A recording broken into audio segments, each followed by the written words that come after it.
How to print a check. When in the accounting menu item and the Write Check tab, anytime that you create a new check or pull up an old check that you'd like to print, you select the checkbox to be printed. When you submit this, it'll then go and wait in what is called a print queue. In the print queue is a list of all unprinted checks. You could go in as a process and write out all the checks to your bills and then set those in the print queue.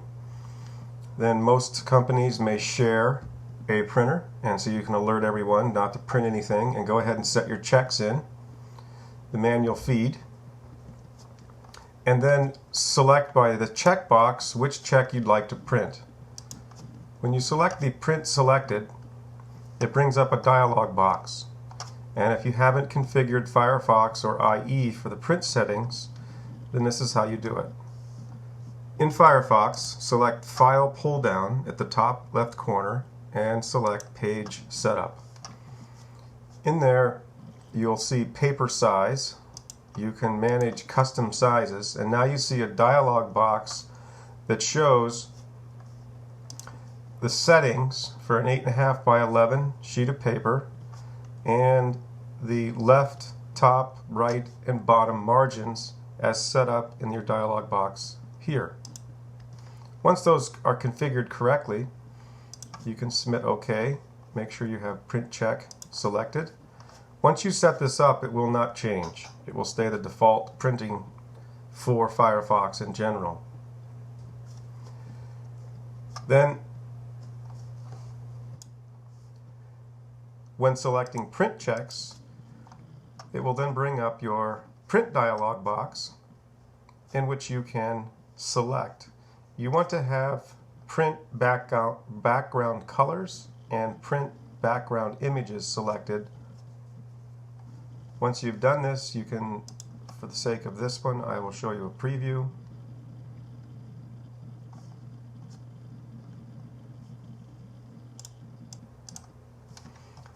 So now in the preview, you can see the entire check has been filled out along with 2 voucher tabs.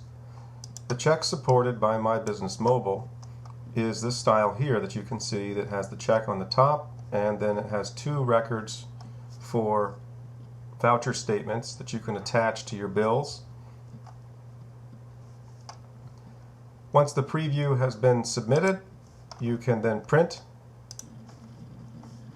You'll have an additional dialog box that will come up that will ask to verify that check number so-and-so printed correctly, and then if that's the case, you can submit. If it didn't, you may start over.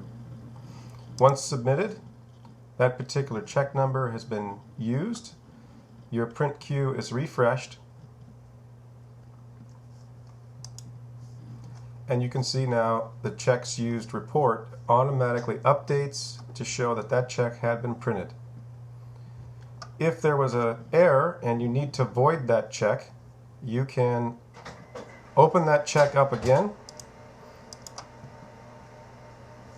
by selecting it. At that time, there are the check boxes in the left lower corner that you can void it, or you can even delete it and start over. If you need to edit the check, you can merely select the link here provided and do your editing.